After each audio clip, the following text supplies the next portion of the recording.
നന്ദി അറിയിക്കുന്നു. നിങ്ങൾക്കുള്ള ക്ഷണിക്കുന്നു. മറ്റത്തൂർ കലാകാരികളെ വേദിയിലേക്ക് ക്ഷണിക്കുന്നു. സർട്ടിഫിക്കറ്റുകൾ നൽകുന്നതിനായി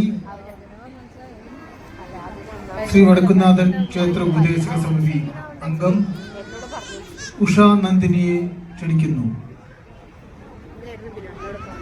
സൗമ്യ നാരായണൻ, നിത്യ അരുൺ, അഞ്ജന ശബരിനാഥ്, നന്ദന കീർത്തന അവർക്കായി ഗാനങ്ങൾ ആലപിച്ചത് ശ്രീവിദ്യ ജ്യോതിഷ്, മായ സന്തോഷ്, സുഷ ബാബുരാജ്.